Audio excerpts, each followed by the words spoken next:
Hey guys, how's it going? This is BrandonVoiceGuy here, and I wanted to make this video here just real quick to discuss why I think Fallout New Vegas disappointed me. So I want to clarify a few things before I get into this rant.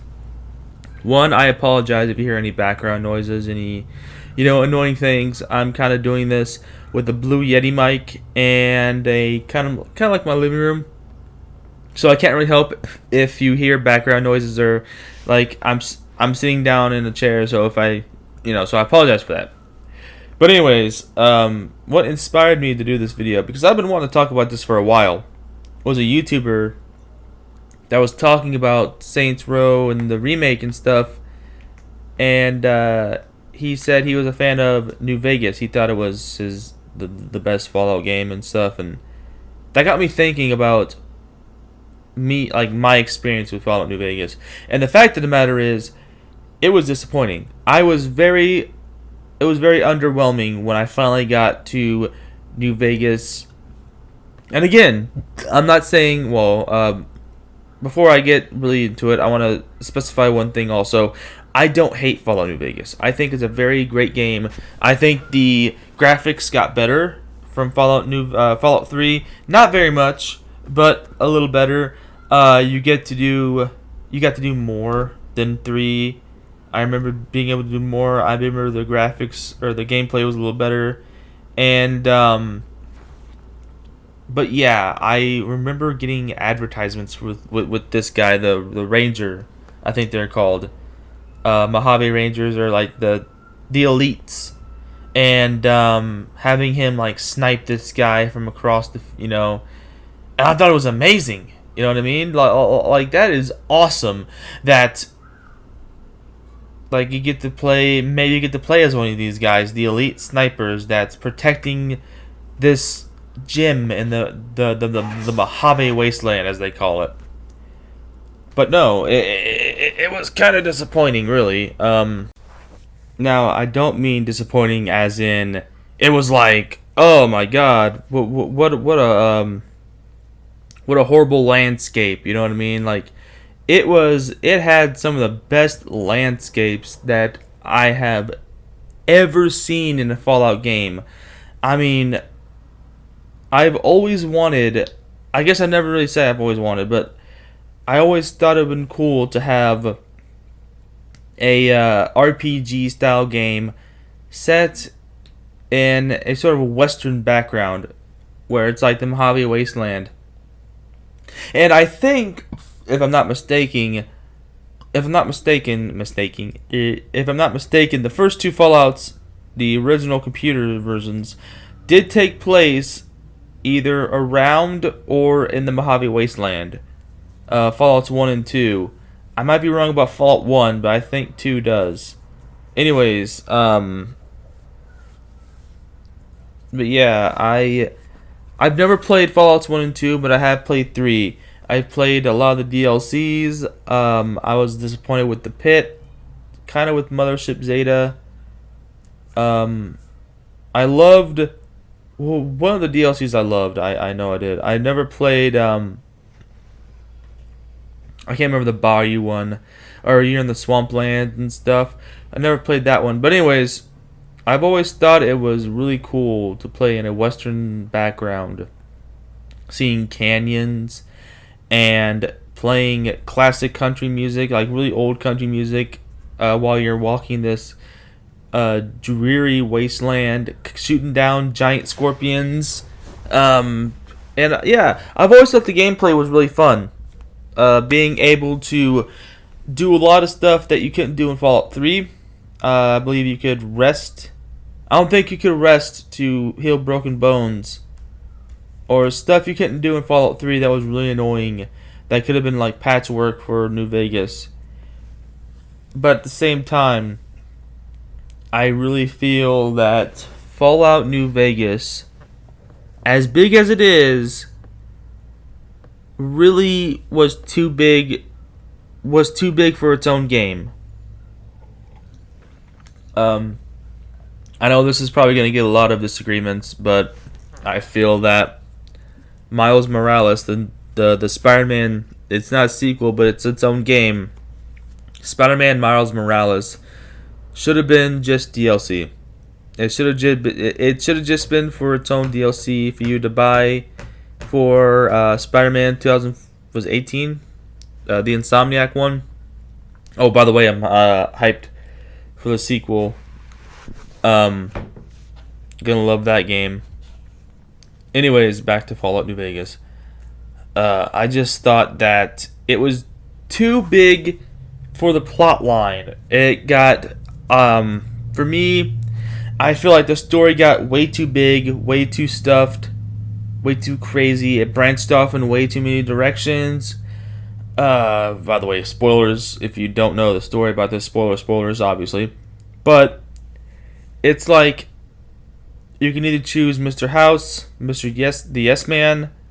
You can either, I think, take over as one of the cannibals. Was it the White Glove Society? I think you can take over with them. NCR, Caesar's Legion, or like, I think it falls down to 4 people. Mr. House taking control. The NCR, Caesar's Legion, or Kaisar's Legion, and Yes Man, if you just want, But there's also a lot of great stuff you can do in the game. Gambling. There's typical to Bethesda. You got the bug where you can go to Prim. I think it's either Prim or Novak, where the casino you can infinitely spawn chips and then exchange it for money. But that's neither here nor there.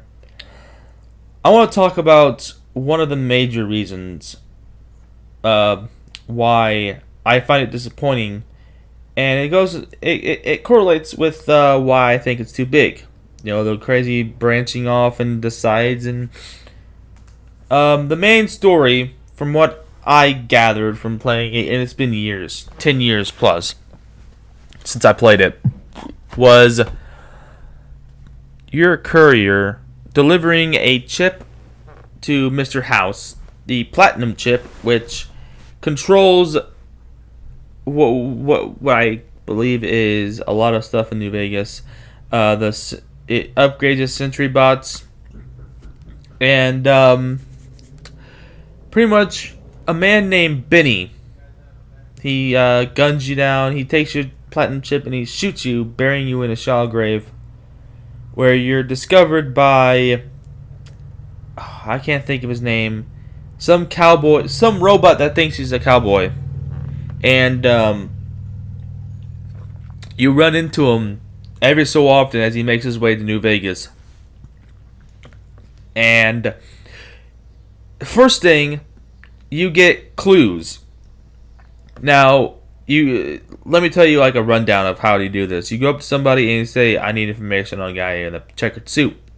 "Well, I know him, but you gotta do something for me before I give you information about doing that, sit down, I'll tell you about the Feral Ghoul, or Boone.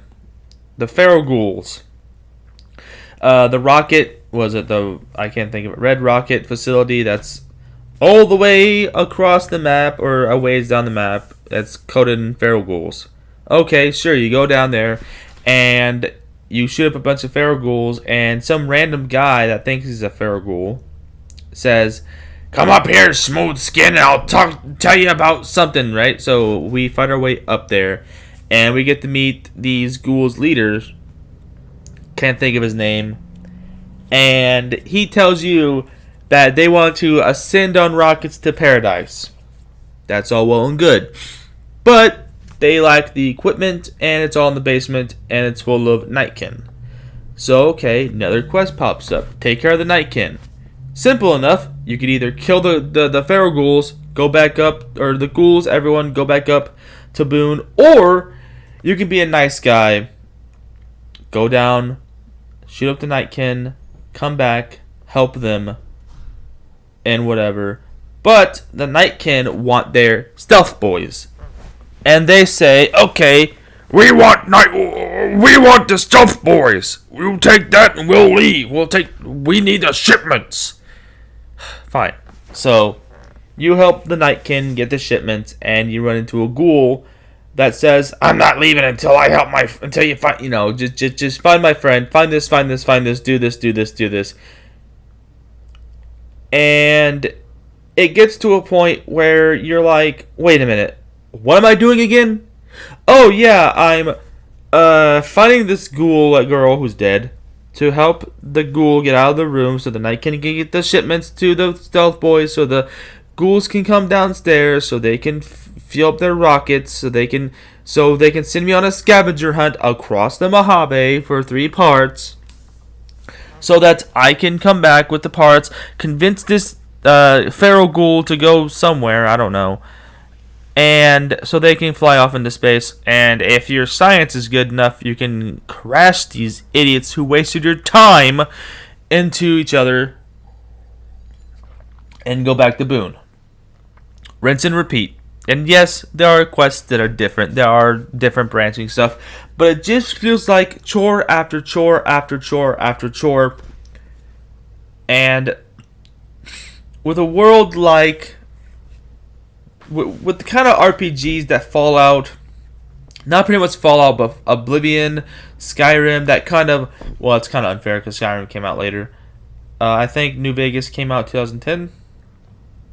And all that stuff. You should be able to explore every little nook and cranny of this area. But no. You get forced in certain areas. You will get forced into like a narrow pathway. Certain quests where you need to go to a certain area. You will get trapped in nests of Deathclaw, rad scorpions, rad roaches, big old bugs, and cazadors. What's a cazador? It's basically a giant or a flying wasp that will sting you and give you poison damage, which will quickly drain your health.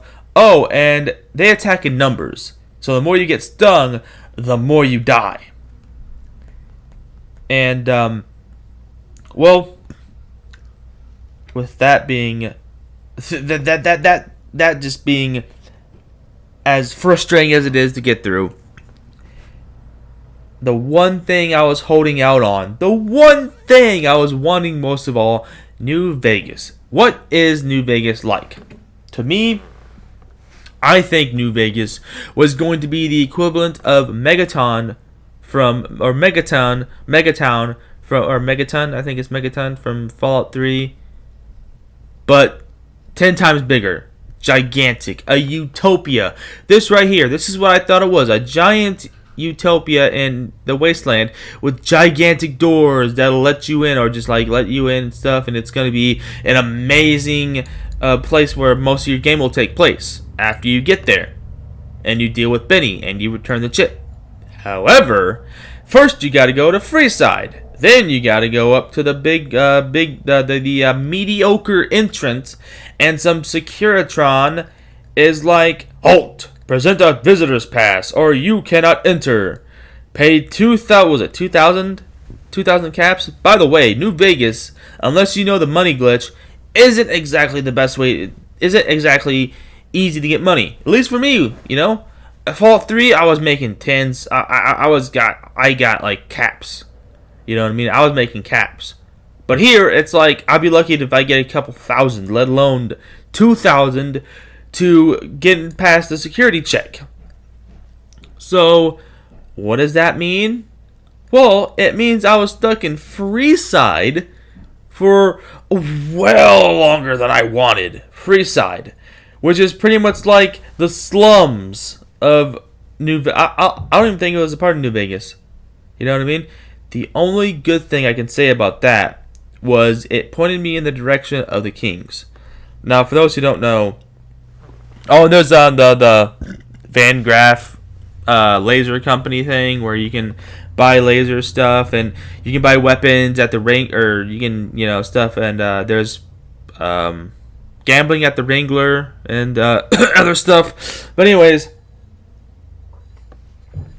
this game just completely sucks out all the fun of New Vegas with this reality of you have to have a security check, you have the visitor's pass, which, by the way, I would just get the money. I would just go try and get 2,000 caps, or try and get your science high enough to where, or intelligence or science enough to where you can hack the robot, because you will need that favor. You'll need the king's favor when you complete the was it GI Blues, or the quest that the king gives you, the king's quests. You will need the favor if you're siding with the NCR or whatever. Spoilers. If you want, it's been 10 years. If you want the kings to join the NCR or help the NCR with the House or Caesar's Legion, that's save up King's favor for that, so you can help them. And speaking of which, where was I getting at with New Vegas and all that stuff? Just how disappointing and frustrating these are.